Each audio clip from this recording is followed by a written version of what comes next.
slack on Perth's airways over the use of the word pom. That's often coupled with the word whinging. But you're about to meet three Brits who have nothing to complain about. As John Mort discovered, they're relying on the kindness of strangers to help poor kids learn to read. First, and once they find out what we're doing, their initial reaction is, "What are you doing, you crazy Poms?" And it's some challenge these three Brits have taken on, to travel right around Australia without spending a single cent. Not one, not a bean, not even to feed themselves. We decided then and there that no matter what happened, in 1 week time, we would give up everything. This crazy adventure was all Anne Race's idea. She's roped in Gareth Owen and Phil Carr to join her, all to raise money to help teach kids in poor countries how to read, through the UK-based charity International Book Aid. We handed over our car keys, house keys, credit cards, all our purses. We handed over our clothes, Your clothes? Our shoes, watches, just everything. We had nothing at all. They started out dressed only in garbage bags. You must run away when I saw him when I was walking. It was a bit different with Anne and Phil because they're a bit better looking, you know. People bought us food. People actually went and bought clothes, brought them back, and got a dress. Oh, some guy took off the flip-flops. He gave me his stones. Are you ever tempted to think, well, I'll just wait for the other two to go to sleep tonight and I'll nip down and get a pizza or something? Oh, it's always tempting, but we always think, oh, we can't just put all that work with hard work. It's hard work and we don't want to spoil what we've done so far. They begged and borrowed a van, camping equipment and fuel, as well as food.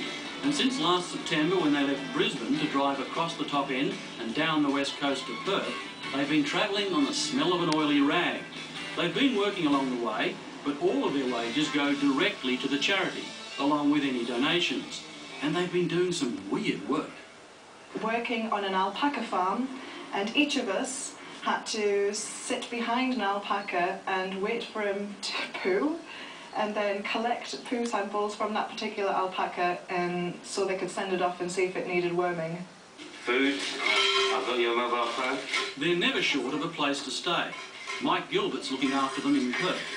What a brilliant idea. I mean, one for the charity, because I do a lot myself with Apex, and then secondly, just I suppose the fun bit that they're actually trying to work themselves around Australia. It's a superb idea. If people didn't help us out, then we would end up looking pretty foolish and having hungry bellies. Well, this whole exercise is dependent on the kindness and generosity of strangers. How kind have they been? Unbelievably, yes. People have been so great to us. It's really reaffirmed our faith in the kindness in people.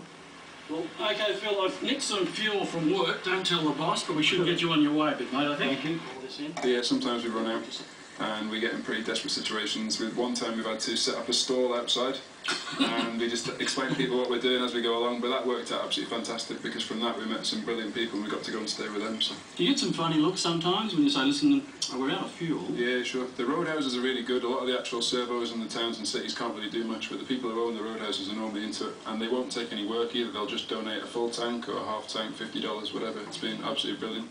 The trio will be in the West for a while and looking for work, to add to the $17,000 they've already raised for International Book Aid. By the time they drive back east and up to Brisbane, they want to add at least another $8,000 to the total. Now, you blokes are looking at going across the Nullarbor, right? Yep. And you reckon, what, there's fuel every how many kilometres? Oh, I don't know. Maybe 300 maybe? I'll give you a tip, you want a few jerry cans. We're often pretty tough on Poms, calling them whingers and the like. Now, if you've ever thought that, then Anne, Gareth and Phil can set you straight. These people are fair dinkum go-getters and doers, and they say they couldn't do it without us Aussies. They'll go, come on in, come and have a beer. So we found the Australian kind of mateship and Australian, no worries mate, we can get you out of this pickle. So Australians kind of like a challenge, and we become that challenge that Australians like to take on.